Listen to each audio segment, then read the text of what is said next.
Obbo Jawaar Faanii seerima murtii kabajamaa hin jiru jechuun irdeebiin beellamii dheeraan waggaa 2-5 kennamuuf hima murtii gaafatan. Mani murtii gaaffii isaanii ammalii akkuufisu malee iyyannoon galee jira jedha bukkatoo isaanii keessa tokko ta'e Obbo Kaadir Bulloo. Asiin dura abbaan alangaa raagaa dhohatee namarraatti raagaa ba'uu fi raagaan kun akka namaatti mul'an godhuu fi aangoo itti qabaa jedhee iyyannoo galchee ture. Abukkatoon himatamtoota namni golduuwwan raagaa ba'uun dharaaf dhugaa ta'uunsaa waan beekamuu hin dandeenyeef iyyannoon sun seeraan alaa jedhee falmi kaase. Mani murtii kaangoo qabaanaa jedhee gaaffii abbaa alangaa kuffisee garuu akkinni ragaa itti taaressee dhiyeeffatu eeyyameef dhaddacha irra kam ture Obbo Kaadir Bulloo gaafan. Kata kana mana mesti akka inni dhiyaatanii erga dhiyaatanii booda kana ragaa kana waan yaada qabu qabatee akkadhi. Kanaafuu gaafa caabsaa jechuun akka biiroo tokkoffaan akka biiroo magaalaa Kireessan yommuu gaafa mutubatti itti godhama deebii keenya qabannee akka dhiyaannu kan jedhu ajajame. Torbaan dabreellee murtiin waanuma kan fakkaatu. Abbaan alangaa maan jedhaniin ragaa akkinni dhiyeeffatu if godhi dhiyeeffadhu jedhaniin torbaan dabre.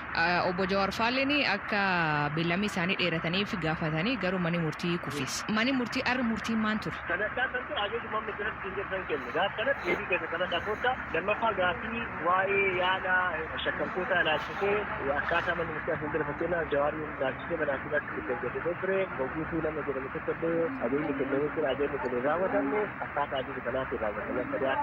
Lammaffaa immoo namni gara sadii afuriitti shakkamtoota hafaa kan biraallee ijoollee gara sadiitti maatii alaa qaban maatii kanneen waliin qunnamsiifne kan jedhu yommuu ta'e isarrattillee murtii isaan dhiyeeffatan murtii alaatiin akka maatii isaaniif qunnaman kana raawwatanii deebii qabatanii akka dhiyaatan kan jedhudha.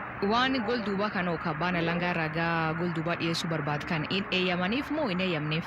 Hin eeyyamne gana maatti fakkaatu gana duuba deebi'ee gana inni yaadni inni jedhame kun fakkeenyaaf amma tarreessi dhiyeessiin osoo jiraalee afaan seeraatti yoo deeman kana godhuun seerummaa akka qabuun itti beekte abbaan seeraa tokko manni murtii waan ati dhiyeeffattee irratti ragaa kan makkamalee manni murtii jara gorseetu kana godhu jedhee kana godhuun afaan seeraatti fudhatama kan jennee amannamu amma jennee gara biraa deemuuf fudhatama kan laayisa haa ta'u malee amma akka jedhe manni murtii hayyamii yaada kan kee malee waan dhiyeessitu yaada kan kee sababaaf jara kanaaf waan kana eeggatanii haa ragaa bayan protection naata namoonni eeggachuudhaaf jettan sababni kan kee maali sababa kana tarreessi garaan ga'u jarri yaada irratti haasofanii. Obbo Jawaar Faanii maan dubbatan dhaddacha irratti? Dhaddacha irratti duraan jalqaba irratti wanti kaasan olkaaniitumaan akkuma dhaddacha seenanii wanti itti adeemsifame warra sababa kun dambidooloo irratti mucaa wayii dhaddacha irratti fuudhanii mataallee caqasanii turanii exaggeration killing yookaan executionii jedhame kanarraa isa ka'een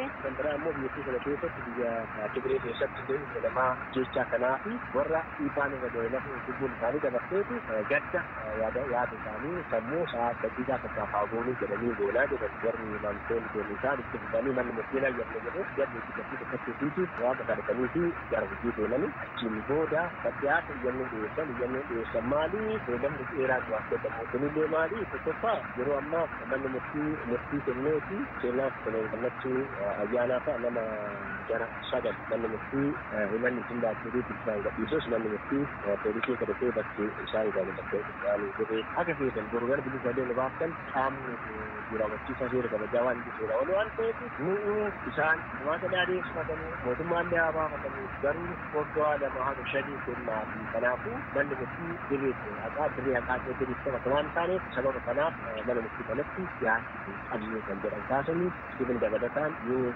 dirqamanii kadhaan kaase malee mana murtii kanatti yaa'ii waan jedhu kaasanii. Manni murtii deebii akkamii kenneef? Lakki isin horimmata nama bulchu seera kanallee kan sodeessisinii nu akka qaama mootummaatitti murtii mana murtii yookaan gocha galmee kanaaf ala ta'e maal akka ta'e garuu galmee keenya irratti waan bilisa beekin baanu siin raawwachiisa isin ammoo uummata kanaaf uummataa ta'eefis seera kabajanii fakkii ta'uu qabdanii.